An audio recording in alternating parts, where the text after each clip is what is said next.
All right. So, welcome back to the Plain Possums podcast. I'm one of your hosts, Casey, And I'm Jamie. and our friend Catherine is out traveling right now and seeing some family and friends over on the East Coast. So, it's just the two of us with our guests, Lisa Tang Liu and James David Tabor, and they are part of the duo, The Alchemy of the Unknown. Welcome on. Welcome, guys. Hello. Hi. Thanks for having us. Yeah. For sure. So, could you both take some time to tell us a little bit about yourselves as artists individually? Dave, you want to go first? Yeah, sure. So I'm a visual artist, mixed media, but not the same. At the same time, my full day job is I'm actually a bronzesmith. It's a weird non-photo job. And then I do photography kind of just on the side to keep my sanity. And I did spend some time in the spoken word community for a number of years as well, but if anybody knows me from that, I'm sorry. And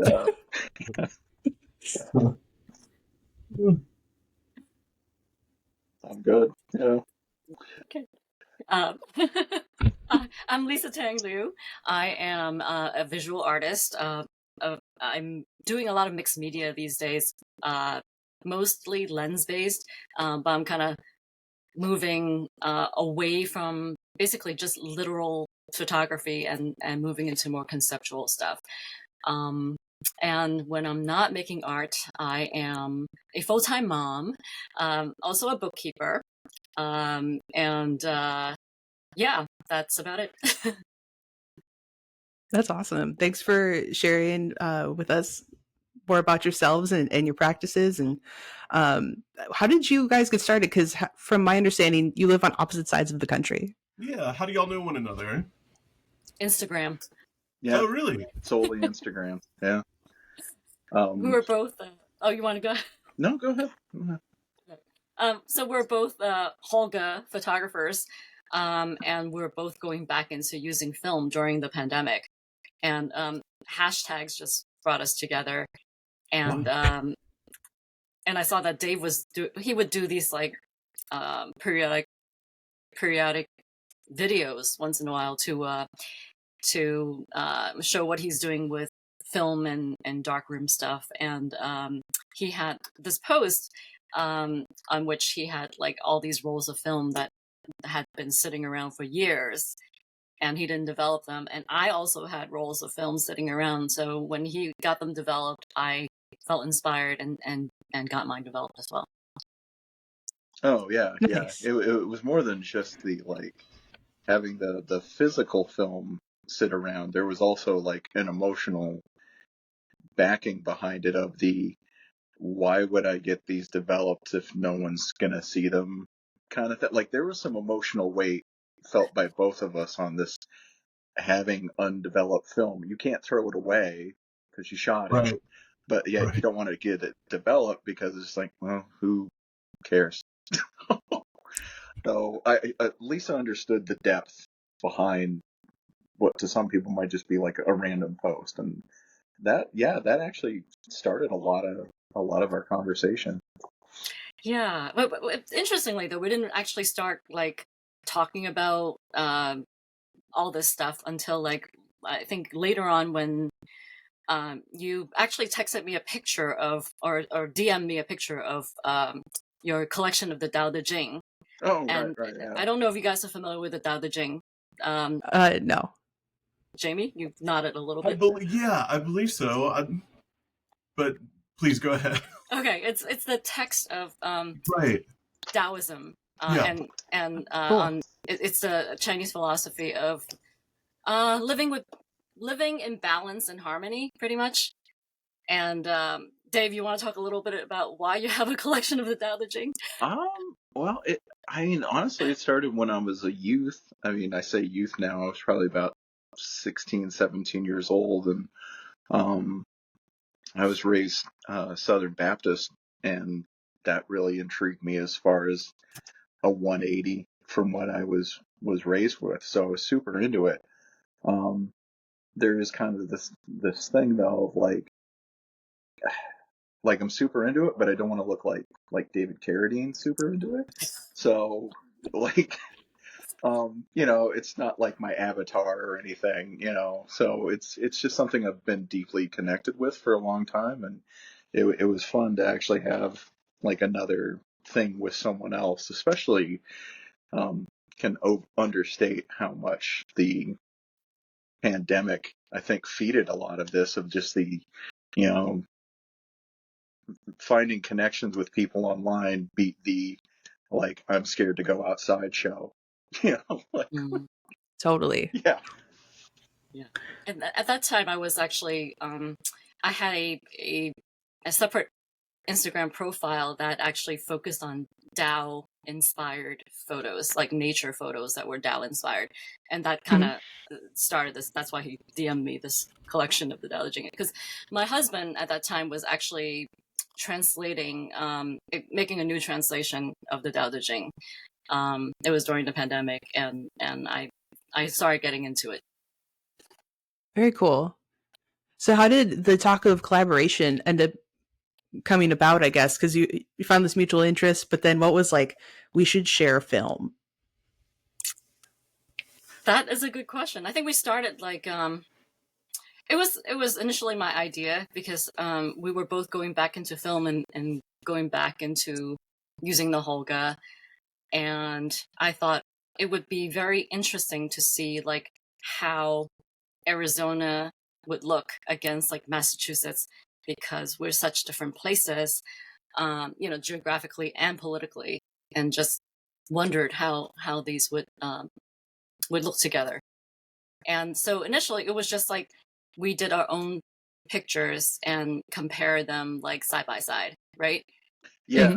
Yeah. We actually had a couple roles where it wasn't a film swap per se, but like we both went on a walk with almost like a prompt in mind of just like our neighborhood. I think we also did like a color roll, the same vibe, like neon signs, stuff like that. So that was kind of like a precursor to the film swap. But having, discussions about, how we shoot and why we shoot, and there was some commonality before the film swap happened as well. Yeah, and then I started thinking it might be cool to actually just do double exposures. And so we started that project, and at first it was just gonna be like a roll or two, and then I was like, wait a minute, this has potential to be like a bigger project, because it's kind of a cool story. Yeah. Yeah. I feel like I could get so in the weeds about film photography right now, but I feel like you've brought up Holga a couple times, and for the listeners that aren't familiar with film, could you give like a brief description of like what Holga is and kind of that culture around it? Dave? Yeah, sure. So, I'd venture a guess that the Holga is the like first medium format camera a lot of people own. It's plastic. It has 4 little icons on it for focusing. So there's a person, there's multiple people, there's a lot of people, and then there's the mountains. And that was my first intro to shooting medium format, coming up from 35 millimeter. They're plastic lenses. They're they give off these weird dreamy vignetting as well, and it's definitely an acquired taste. I know some people don't like them. You also can't change with much success the aperture or like the shutter speed. It is f13 at 125, and good luck. So, There's very little control, in other words. That's kind of what I like about the like, quote unquote toy cameras or like, the plastic cameras, is that it takes you can just really be in the moment. I feel like, you don't have to be thinking about your f-stop and your aperture. It's like we're just thinking composition here. oh yeah, I Totally. totally. When I very rarely, like when I shoot with Holga, for the most part, I just have that.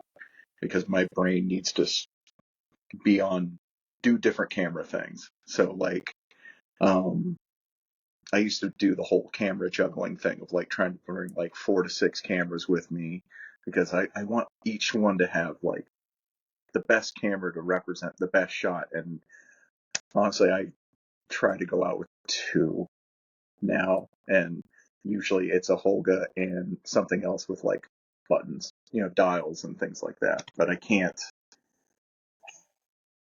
It changes the way you think of things, and so it's. I feel like I get my best Holga pictures when I'm just bringing a Holga with me. Totally.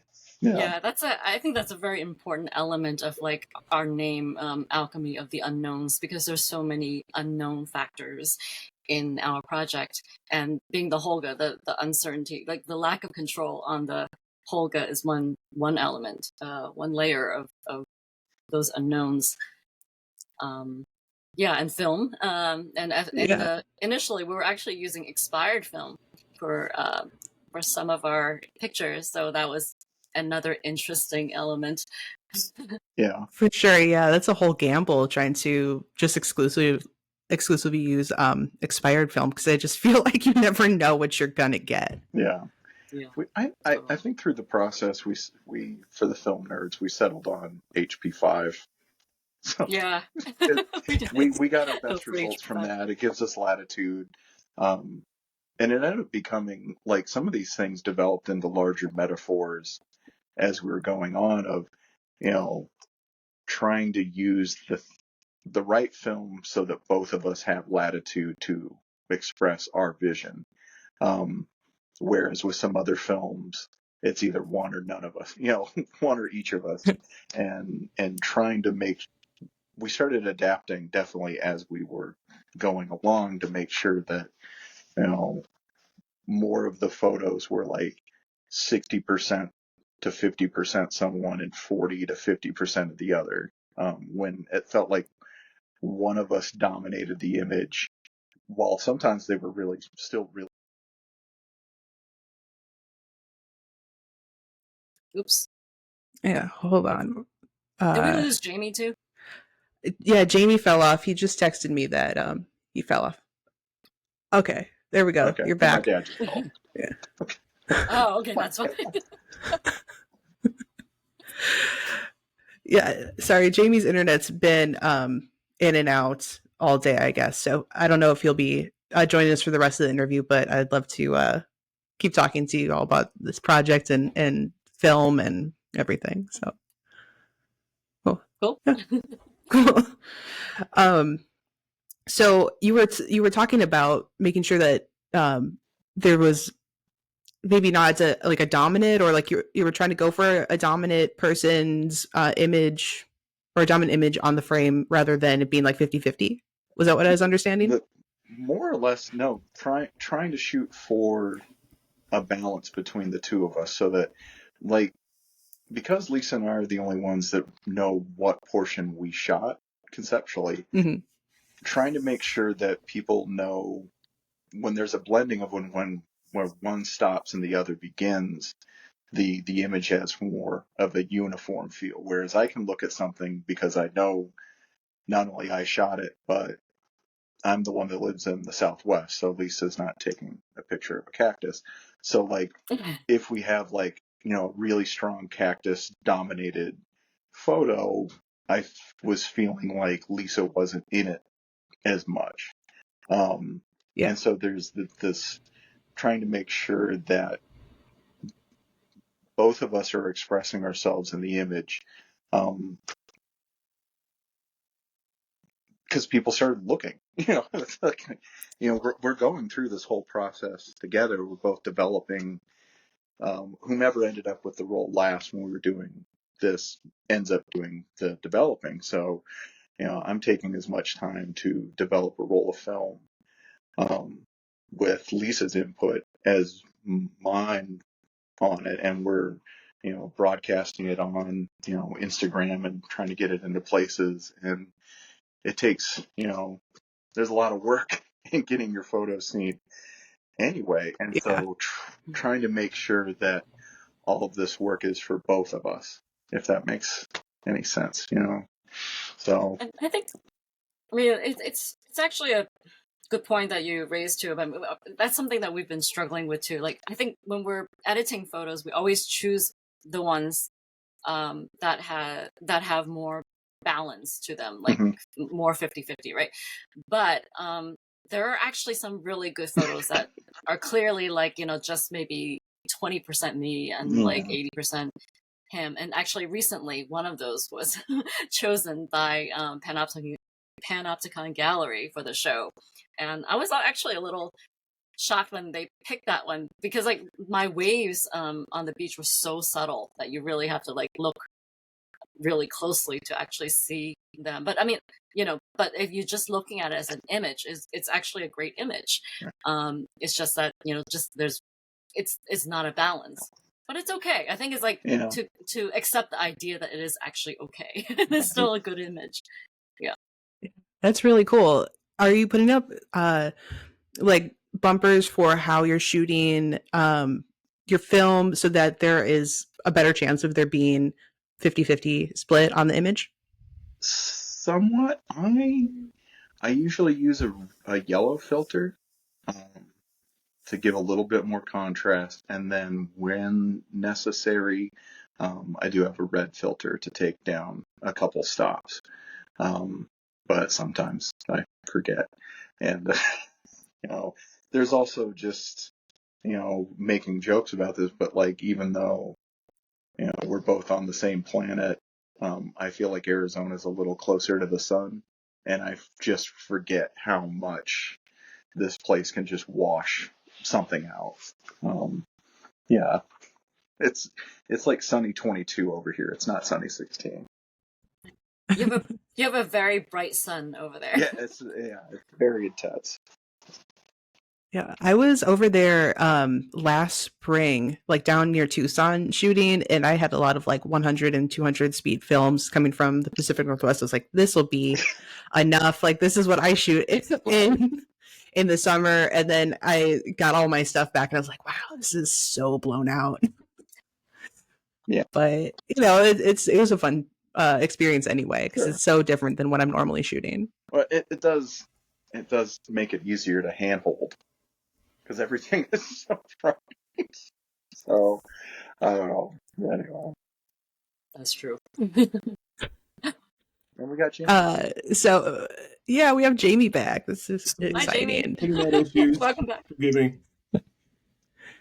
So I was wondering, because Jamie and I and Kat are having this experience of collaborating on something big for the first time. This Plain Possums project that we're doing, and well, I don't know if it's Jamie and Kat's first collaboration, but it's mine with them. And I was wondering how you James and Lisa, how you guys how the experience you've had trying to collaborate, and if you've hit any road bumps, or what are like kind of the steps you've taken to make this like a well-oiled machine.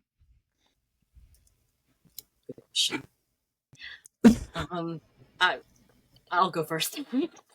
I think it's I mean it's really a lot of learning to let go. I mean, just like I think the whole philosophy of the project to just embrace the unknowns and things that you can't control. I think as photographers, we can be very egotistical. Yeah, And like, right? I mean, like we want control of our images. And so it's important to just let go of that control. And I think that's like the biggest thing it's taught me, and to work together on certain like specific areas of project. We do have to do a lot of compromising, like making the book together. yeah. I have some parallels in that with my before mentioned day job. I'm a bronzesmith, but I work with a crew of individuals. So all of us are molding. Most of us do the machining together, and then some of us are the people who also pour the metal. So any one particular bell down the line has bits and pieces of everybody's contributions. So they're not really my bell or, a particular coworker's bells. They're really our bells that we've made as a collective. And so part of the reason I love or gravitated towards photography is because it's mine.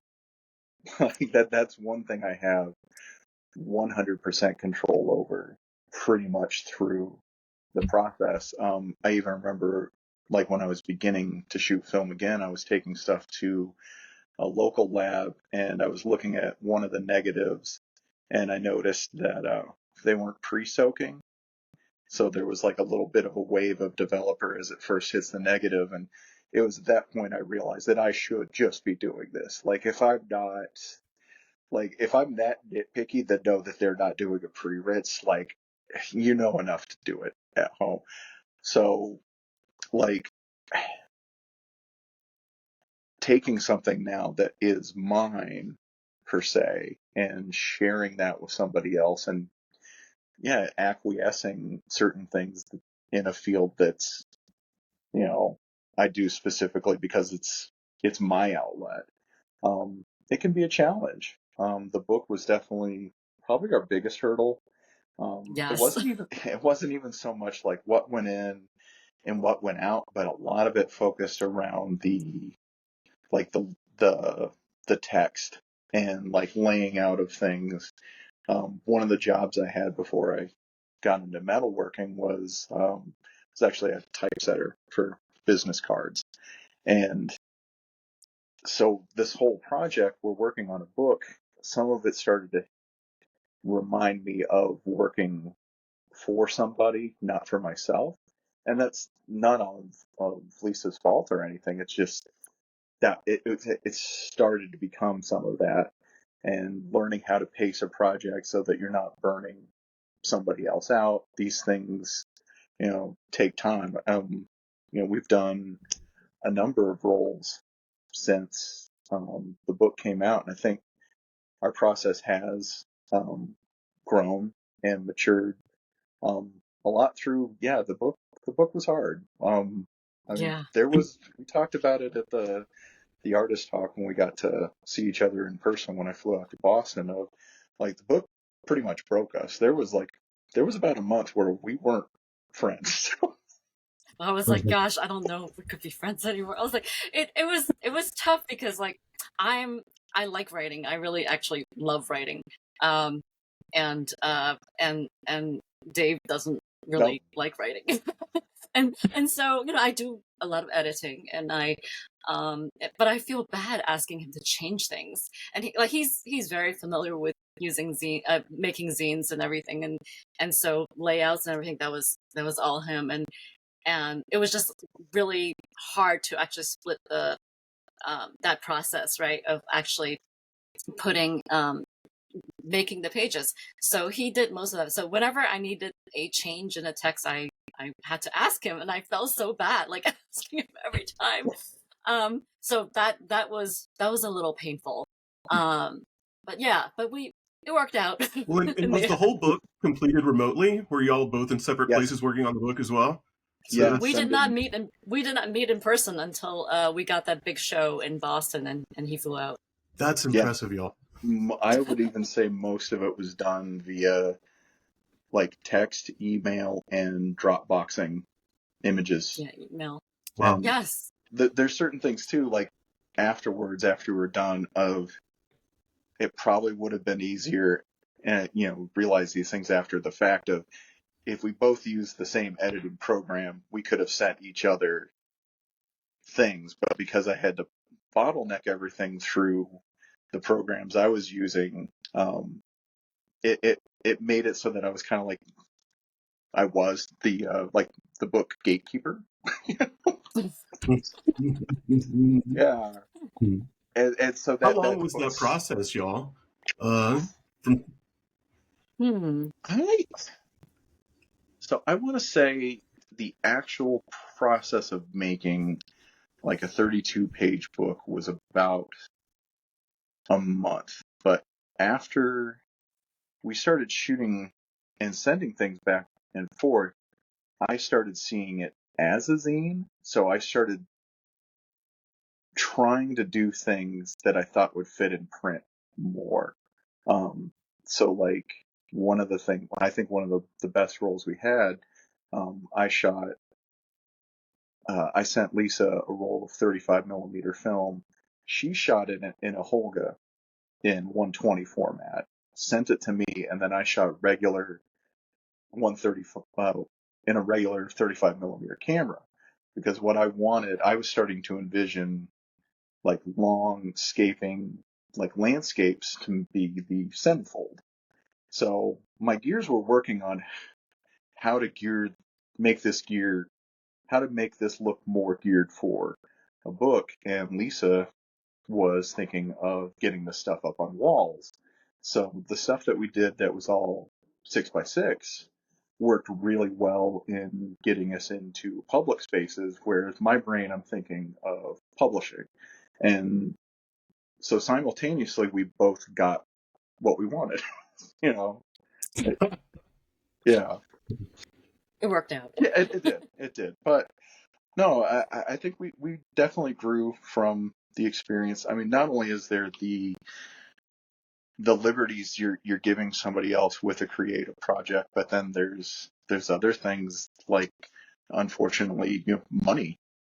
you know, Right. like we had to start discussing how much do these cost, what's shipping, who gets a percentage of sales when we, reach a certain point. And, like I've been happily married for over 20 years, and I my wife and I pretty much have a steady holding pattern on, what needs to get paid when. And I was having to discuss money issues with Lisa more than, my wife Sue. And so that also causes tension, even if it's, hundreds of dollars. Being introduced to this magical break-even world of zines with somebody can be a little bit difficult, you know. And I know he put in like a lot of work, like hours of work with the layouts and everything, because it was really mostly him doing the layouts. So I wanted him to be more compensated for that too. So we had to work out the structure. Like I wanted him to sell and break even first before I even start selling mine. And so we were like working out what was fair. Right. Right. Yeah. Yeah. And it all worked out. I mean, I've got like two It or did. three. I think I've got like 2 or 3 copies, and you've got like 2. Yeah. In the end, it really did. One, actually, I have one copy Yeah. left. So, I mean, in the end, it really did kind of even itself out. But when you're dealing with, no pun intended, when you're dealing with the unknowns of, we've never sold something jointly before, so we're going into what started as 2 friends swapping one roll of 120 format film. We're now entering into an incredibly small business venture together. Like fast forward a year, and it can be difficult. But I think we both, at least for myself, I know I grew a lot out of that experience of, it seems weird, but learning how to yield, Totally. I feel like you've touched on so many points that me and the other possums have had trying to collaborate, like being vulnerable about like your needs when you have like can we change something, and making that happen, and then splitting work in a way that feels equitable. And it's so nice to hear that that's not just an us thing, but it's a common collaborating in creative spaces kind of thing. Oh yeah, and Lisa's done like 95% of the work on getting us into public spaces, and like that stuff is just cringe over here today. If I could say something the kids say, it's cringe, and It's cringe. it's cringe. And Lisa's done all the hard work of getting us into these public spaces, whereas I am so intimidated by the process. I like freeze up at, I don't even know who to know. and then I stop. Like, that's it. I just freeze up. So Well, I'm still learning too, and Sure. it's I mean, I think I took a long hiatus from showing my art and actually making art. Took like a 9-year break, so I had some experience before submitting and everything, and but I thought I wasn't going to come back to show, but then the pandemic happened and I started creating again, and I'm like, oh well, maybe I should show this stuff out there. And so it's actually really nice to have a partner to go in there with me. It's like I feel like when I get rejections, it's not as bad that someone is like there to take the rejections with me. If that makes any sense. Totally. And I'm so in the boat of like I'm going to stay in my studio and make a zine rather than go meet people. But would you mind talking about the importance of networking in these sort of situations? Oh man, let me tell you, I am not much of a networker, and so even like last week, I had a zine photo trade and swap, and like there's this constant tension I have in myself when I was at this thing of trying to be the cool person I believe that I think I am on Instagram. Like I'm really trying to do this sell job. And I was just totally out of sorts. And I met a lot of really super cool people that are doing zines as well. Traded a lot of that's my favorite is trading, because we all kind of know how much the stuff costs to make. So when you get to trade with somebody, it's really great. But yeah, it's a bit unnerving, and luckily I've been sprinkled enough like in Phoenix, I'm in the Arizona Photographers Alliance, and the reason I joined is my college teacher from 1998 is a member, and I have been this guy is built up as legend in my brain. Like every time I shoot, I still bring a piece of Bob with me, and so I find him, and so I want to be a part of anything he's in, and through that, luckily I was able to meet Dean, who was in a show with us in Boston. And when Lisa told us about the thing that we got into, exposure, I didn't realize how big of a deal it was until I saw Dean's name. I'm like, oh, Dean's in, oh, and it's helped me network a little bit more here, because there are people in Phoenix that they know what we got into and they know how big that is. Whereas I feel like I have to like introduce people to that, like I'm like trying to show them my accomplishment, like I got a gold star, yeah. I don't know. Yeah, I mean, for me, I'm an introvert, and I feel like I'm actually much more of an introvert than Dave even. So I think part of exhibiting your work too, you have to be out there and actually, meet and greet people and get to know them, and get to know other artists showing, and I am very inspired by other artists too. So it's really wonderful to be exposed to all these people and their work. And I've been attending a lot of other openings, like for other artists, because I'm just so inspired by their work. So it's that aspect of it is really good. But I think to constantly be out there and show your face and make small talk. Oh, small talk. So it's like you really do have to get OCD about getting seen. Like you have to be as much OCD about taking and making a good photo as you do, maybe even more so, of getting eyeballs on it, and that's just so not what I want to do. Yeah. Yeah. Yeah. I'm trying to make my 20 hashtags like work so hard. Yeah. And it's not really working. Yeah. Well, lately it's been really weird too. The hashtags, I'm like, are they doing anything at all? I don't even Right. Yeah. know. So Yeah, I don't know. Yeah. it's been really interesting to see Alchemy of the Unknown unfolding on Instagram. And so you've been in a few shows and you got onto the curated fridge, right? Yes, Yeah, we did. which it seems like such a really cool yet elusive show for me. How did you get in there? And I feel like I've seen other posts that one of you had also been on there with your individual work. So I think yeah, yeah, yeah. both of us individually, and then another time It was a bookend. together.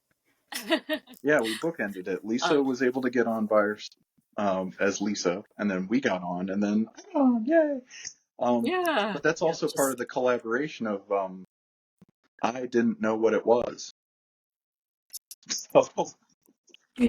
So Lisa's exposing me to things I didn't know existed. And I'm getting, I got onto things, but that was all, Lisa there. I got rejected 5 times. But but because it's free, and I mean, Yorgos is awesome. I got to meet him through these local events too, but he's really awesome for creating that. But I got rejected like 5 times, and I'll keep doing it and I'll keep getting rejected. And it's like, it's kind of cool in a way, because it's like, it's lower risk. It's not like you're losing like $45 submitting, right? And it's been, I think, good for me to get rejected this way, because it's a low cost rejection as opposed to $45 each time. Yeah, I gotta appreciate the low stakes. I think that's one of the hardest things for me too, is just being like, am I going to show out this Monday and then maybe not make it in, or probably not make it in, or however I'm particularly feeling about my work that day. But yeah, I think it's super interesting because it reminds me of a concept of like zine making, almost the curated fridge, where it's kind of DIY, kind of punk rock. Is that kind of the vibe that you guys are moving forward, or are you thinking of like more gallery shows? Good question. What do you think, Dave? So I don't know. I think through this process, I see that I see value in both. Of there's something about being within a community of like independent artists that are just breaking even, doing it to do it, doing it because they enjoy it. There's also something really cool about seeing your stuff up on a wall, and it didn't quite hit me until I saw it in person. I think a lot of my motivator for making zines is to be anti. I need a 180 from Instagram. I want people to hold it, feel it. I also want things in the order that I put it in, and I want one photo to set up the next. And so seeing people's photos again in print and on a wall and with an artist statement, like, it's really great to be able to see a presented work as opposed to whatever the algorithm decided to pick today, sprinkled in between ads for stuff that it's spying on you for. Yeah. Like having a nice setting to present stuff. It's like, that's something that Instagram doesn't offer. But yeah, zines, it can also be tough. Like, because all of your all of your unsold zines for a while will sit in a box and look at you.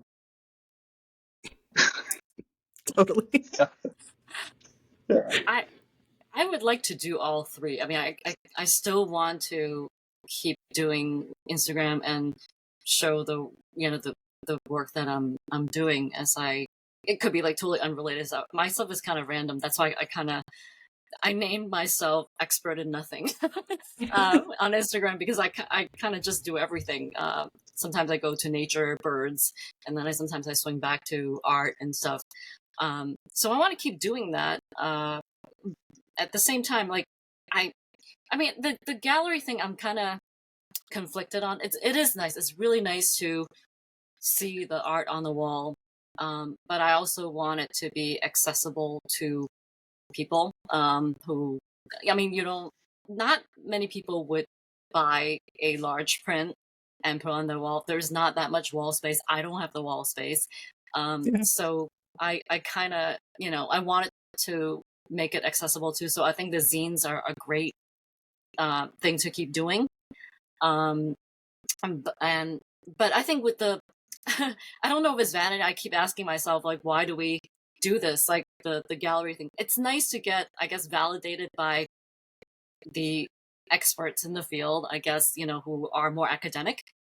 They see things sometimes like they link it to history and a lot of layers of culture and humanity, I guess, passed down through the different generations to link it to the current contemporary art out there.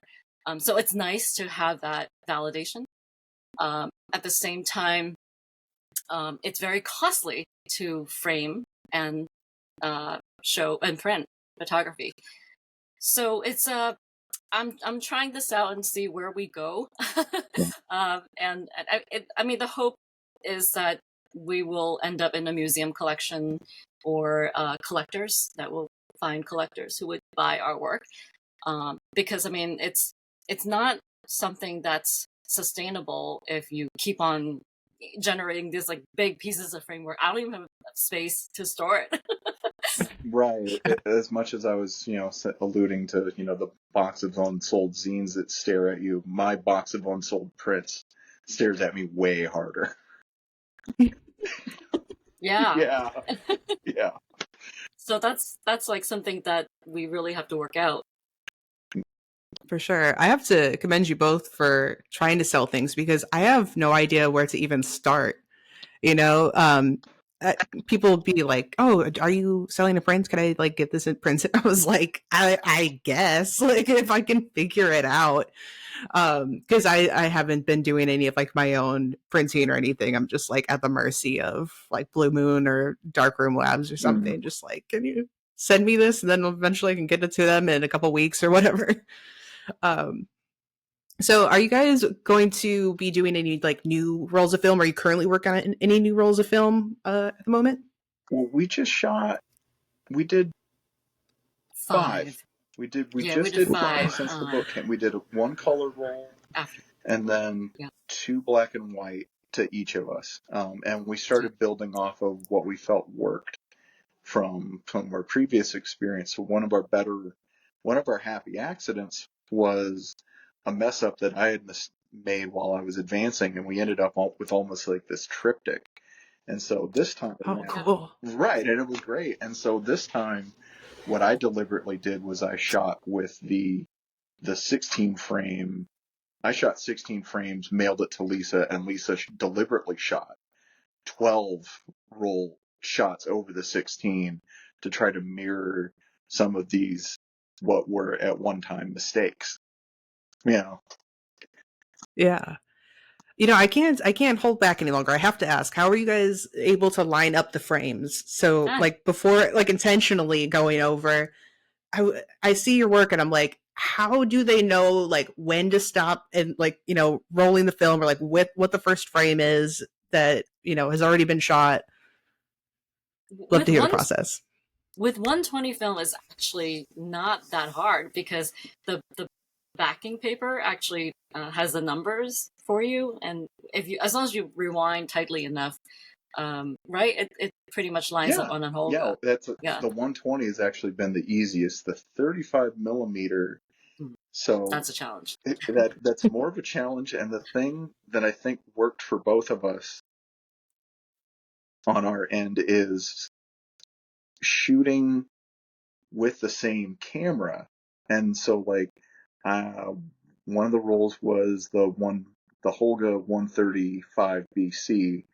And so when I loaded it, what I did was I took a photo of how I loaded the camera before I wound it all up and started shooting.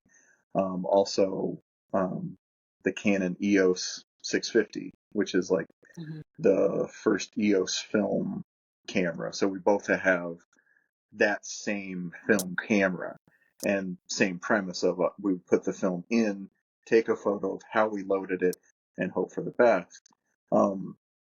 But in the beginning, we were I think both of us are very tight on trying to get as maximizing lining up as possible. And then we started having really great results by not. And it's actually been a very interesting thing to let that go. Yeah, it's a liberating experience, and it kind of it's in line with our philosophy of the project. Just like embrace the unknowns and just let whatever happens happen. Yeah. That's so excellent. Well, I don't want to keep you guys too long. And so I know that you have a book out now, and it sounds like some more new stuff coming to Instagram. Can you tell the listeners where to get the book or the zine, and then where to find you on Instagram? Dave? So since I guess I have the most copies of the book right now, it would be my Etsy store is Lucy is Watching. That'd be the easiest way to find it, is just searching Etsy for Lucy is Watching. I'm probably going to move to Big Cartel next year, but as of right now, I'm on Etsy. And then we're at Alchemy the unknowns. Yeah, there's a dot. The dot unknowns. Yeah. Cool. Yeah. Do you want to share your individual Instagrams? Oh, sure. I am expert in nothing, so that's expert dot in dot nothing. And then I it's funny, I can't get rid of this name anymore, so I've got too much stuff in print to get rid of dumpster flower. And it's just the word dumpster _ flower, and it used to make a little bit more sense when the avatar was of the actual Flower. the flower itself. There was this flower that grew next to the dumpster at work, and I took a picture of it, and that actually was that felt like the goal. Like no, this is what I'm doing. And I realized that people didn't know what I looked like, which was intentional in the beginning. I really just wanted to be anonymous. But it's like the world opened up and photo walks started to happen, and like doing things like Zine Fest, I realized it was important for people to see my face. So now the name seems kind of silly, but yeah, dumpster _ flower. Yeah. It's memorable for sure. And Jamey and Kat and I, who I think Jamey, we've lost him for good now, but we are playing .possum.collective on Instagram, and you can also find us at our website, plainpossumcollective.com. And thank you, Lisa, and thank you, James, for being. I'm so used to like thinking you as Dave. Honestly, yeah, no, Dave's cool. James, Dave. The whole, well, most of my life in the spoken word sense, everybody just called me Tabor.